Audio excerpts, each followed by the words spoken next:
Good morning, everyone.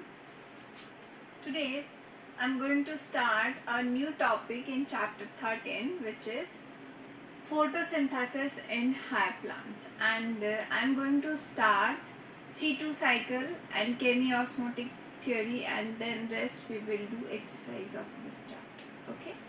So, first of all, I will start chemiosmotic theory.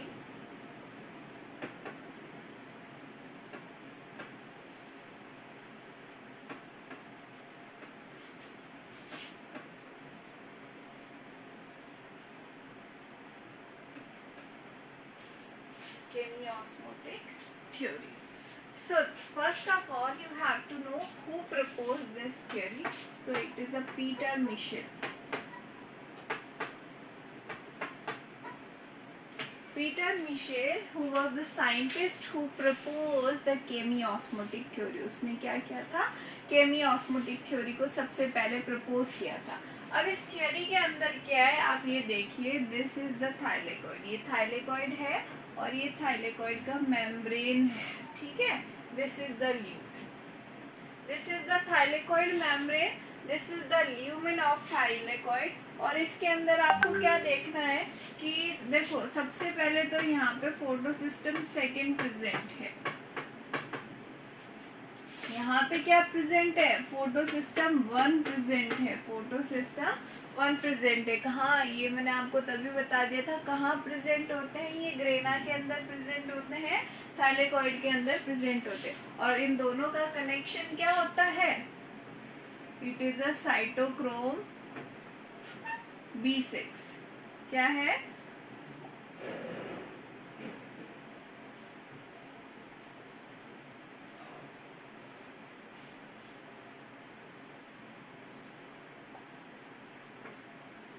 Cytochrome B6, cytochrome F. ये present है इन दोनों के बीच. तो आपने देखा होगा यहाँ से इलेक्ट्रॉन इसमें ट्रांसफर होता है और इसके थ्रू फिर यहाँ पे जाते हैं ना. तो सबसे पहले हमें एक चीज़ तो ये ध्यान रखनी है कि हमने लाइट रिएक्शन में एक रिएक्शन की थी जिसके अंदर था break down of water, photohydrolysis of water. Photohydrolysis of water वो हमने किया था. तो वो कहाँ होता है? ल्यूमेन के अंदर. मतलब वो जो फोटोहाइड्रोलाइसिस होगा उसके जो हाइड्रोजन्स हैं वो कहाँ हो जाएंगे? इसके अंदर प्रेजेंट होते हैं. उसके जो प्रोटॉन्स होंगे वो कहाँ होंगे? इसके अंदर ही आ जाएंगे. इसके अंदर ही प्रेजेंट है. ठीक है ना. दूसरा ये क्या करता है?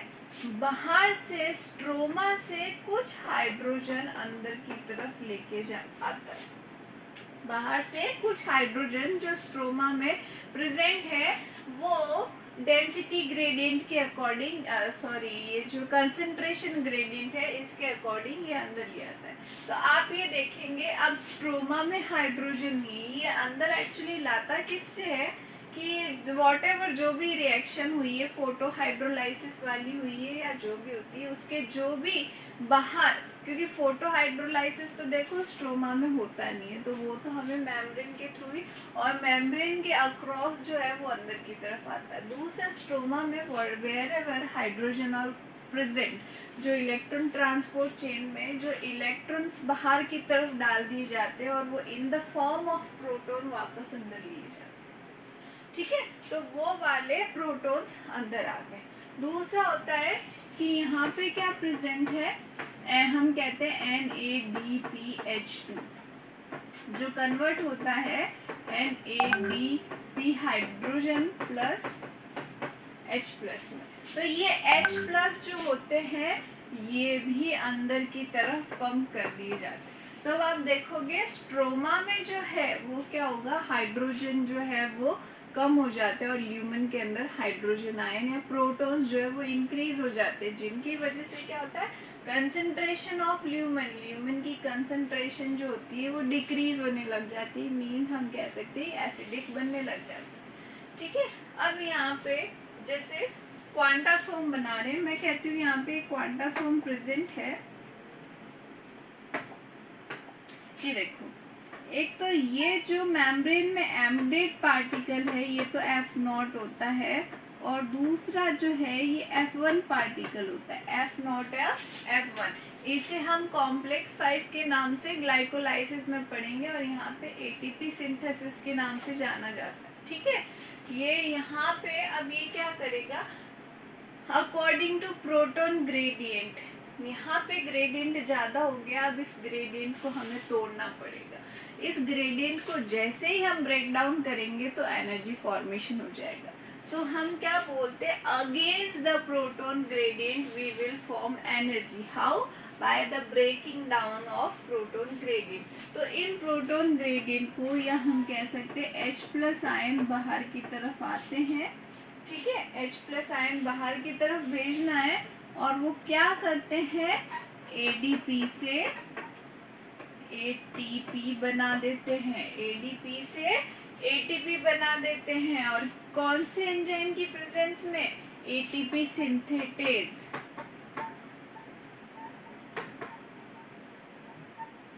ATP सिंथेटेज एंजाइम की प्रेजेंस में वो ATP बना।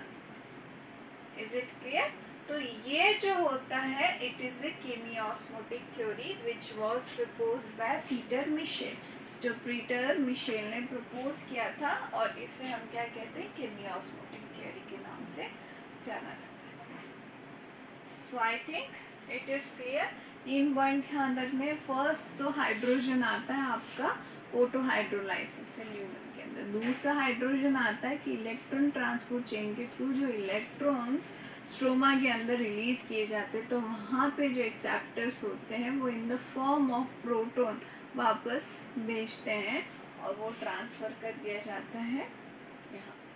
और तीसरा आपको ध्यान रखना है, ये जो NADPH2 का ब्रेक डाउन होता है, यहाँ पे hydrogen ion in the form of protons वो वापस ल्यूमेन के अंदर ट्रांसफ़र कर दिए जाते हैं। तो 3 पॉइंट की वजह से इनमें proton concentration in the lumen of thylakoid, proton concentration will be increase, वो इंक्रीज होने लग जाती है। या फिर हम कह सकते हैं pH जो है डिक्रीज होने लग जाती है, एसिडिक मीडियम बन जाता है ना। और by the breaking down of proton gradient we will form ATP। क्यों बनाई है? For the reduction of CO2। तो देखो, जब ये केल्विन साइकिल 3 साइकिल जब होते हैं ना, तब एक ग्लूकोज मॉलिक्यूल बनता है। अगर 3 आपके केल्विन साइकिल बनते हैं तो एक ग्लूकोज मॉलिक्यूल बनता है 6 molecule of CO2 plus 6 molecule of plus 12 molecule of H2O। इनसे मिलके 1 मॉलिक्यूल ऑफ ग्लूकोज फॉर्मेशन होगा। और वो कैसे होगा कि हम बार बार कह रहे हैं कि वो 1,3-डाई-PGL जो है वो रिवर्स ग्लाइकोलाइसिस में जाता है। तो जब तक 3 साइकिल नहीं हो जाएंगे, इसके 3 मॉलिक्यूल नहीं आ जाएंगे, ग्लूकोज फॉर्मेशन नहीं हो सकता। तो उसके लिए हमें टोटल जो ATP जिसकी रिक्वायरमेंट होती है कि ATP आपको टोटल कितनी चाहिएगी ग्लूकोज फॉर्मेशन के लिए, तो यहाँ पे 18 तो ATP चाहिए। ठीक है, 18 ATP के मॉलिक्यूल्स चाहिए होंगे और 12 मॉलिक्यूल चाहिएंगे NADPH के। NADPH, या हम इसको इस तरीके से लिख सकते हैं H+ के फॉर्म में, या फिर हम इसको NADPH2 के। तो 18 ATP मॉलिक्यूल और 12 NADPH2। 12 into 3 कर लो, है ना, 36 प्लस 18 कितना हो जाएगा?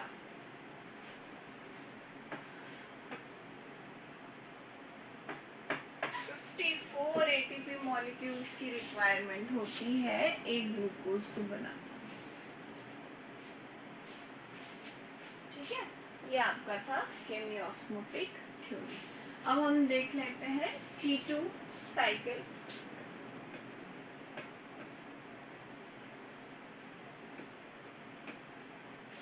C2 साइकिल, देखो C2 साइकिल जैसे अब तक आपने सीखा है कि C3 क्यों बोल रहे हैं हम, C4 क्यों बोल रहे हैं हम, C2 क्यों।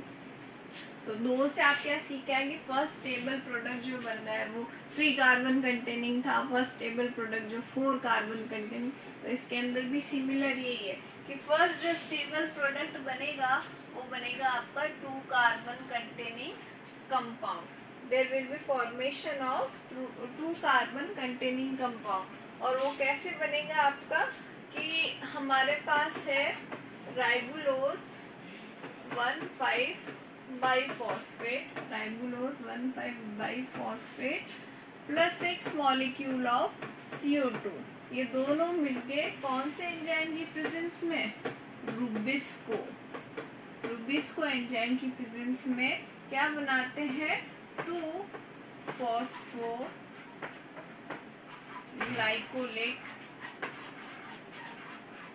Acid, 2 फॉस्फोग्लाइकोलिक acid. इसे भी हम क्या बोलेंगे, PGA ही बोलते हैं। क्या बोलेंगे, PGA ही बोलेंगे।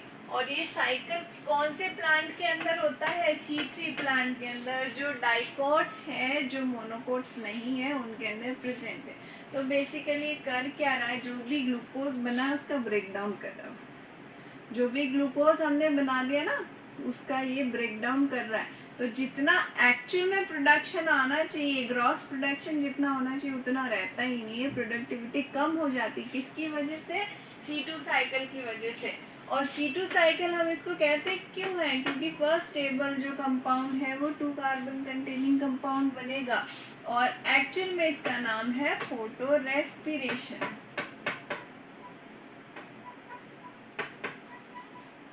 फोटो रेस्पिरेशन, ठीक है ना।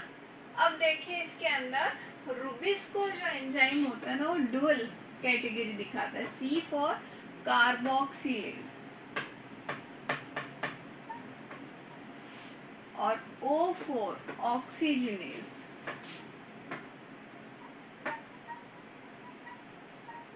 C for carboxylase, O for oxygenase, dual category दिखाता है।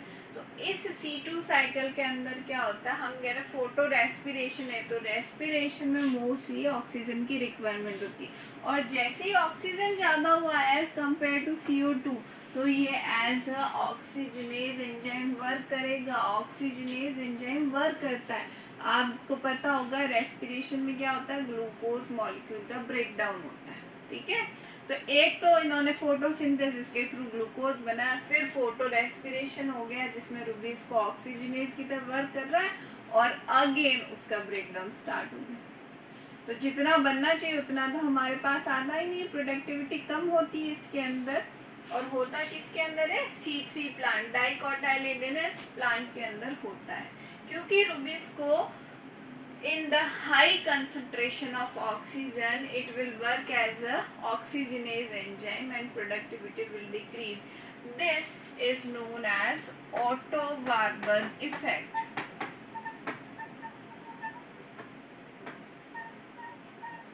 इसे हम क्या बोलेंगे, ओटो वार्बर्ग इफेक्ट। क्या है ओटो वार्बर्ग इफेक्ट, कि Rubisco will work as a oxygenase enzyme because there is a high concentration of oxygen as compared to CO2, and there will be again breakdown of glucose or in the productivity. So ultimate net production will be less as compared to C4 plant. This is known as Otto Warburg effect. क्यों हुआ ये, oxygen ज़्यादा थी, oxygen ज़्यादा होने की वजह से रुबिस्को एंजाइम कार्बोक्सिलेज एंजाइम के जैसे नहीं, ऑक्सीजनेज एंजाइम के जैसे वर्क करने लगा, और ऑक्सीजनेज एंजाइम के जैसे वर्क की वजह से प्रोडक्टिविटी डिक्रीज हो गई। इसे हम ओटो वार्बर्ग इफेक्ट कहते हैं। तो I think this is clear to everyone, ये सबको समझ में आ गया है। और आपको कोई प्रॉब्लम है तो आप बिल्कुल पूछ सकते हैं मेरे से।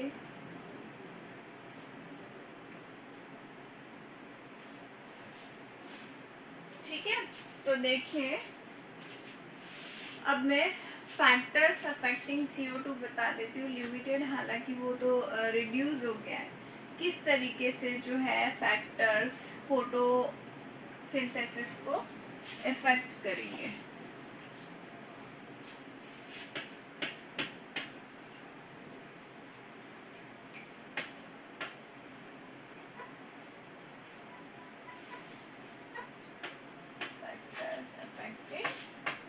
photosynthesis.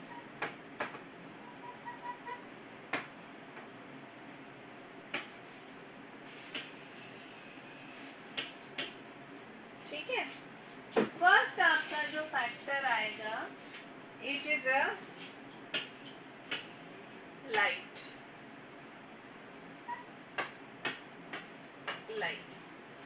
देखो, ज्यादा लाइट की इंटेंसिटी चाहिए होती है C4 प्लांट्स को एज कम्पेयर टू C3. ठीक है, C4 को ज्यादा आपके लाइट की इंटेंसिटी जो है वो चाहिए.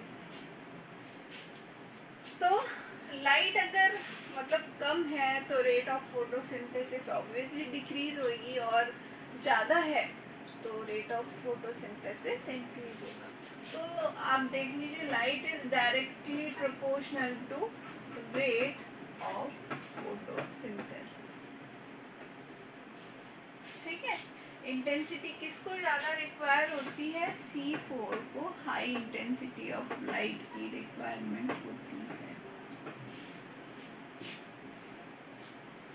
दूसरा है आपके पास, पहला तो लाइट है, दूसरा कार्बन डाइऑक्साइड की कंसंट्रेशन ऑफ CO2. तो इसके अंदर जो C3 प्लांट होते हैं, they required high concentration of CO2, high concentration of CO2 as compared to C4 plant. C3 को ज़्यादा CO2 की ज़रूरत होती है, क्योंकि उसके अंदर आप देखो फोटो रेस्पिरेशन भी हो जाएगा. तो C4 के कंपैरिजन में ऑब्वियसली इसको ज़्यादा रिक्वायरमेंट होती है. टेम्परेचर, हाई टेम्परेचर जो चाहिए होता है वो चाहिए होता है आपका C4 को, और लो टेम्परेचर इसके कंपैरिजन में जो लो चाहिए होगा वो C3 को चाहिए होता है. ठीक है, तो हाई टेम्परेचर किसको चाहिए होता है? आपके C4 प्लांट्स को, मोनोकोट्स को, और लो जो चाहिए होता है वो C3 को. और फोर्थ आपका आता है वाटर.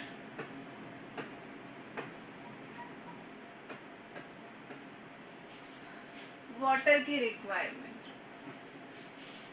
तो वाटर अगर है तभी तो फोटोसिंथेसिस होगा, क्योंकि आप देखो 12 मॉलिक्यूल ऑफ H2O की रिक्वायरमेंट होती है फोटोसिंथेसिस के अंदर. अगर डेफिशिएंट है तो किस तरीके से फोटोसिंथेसिस होगा?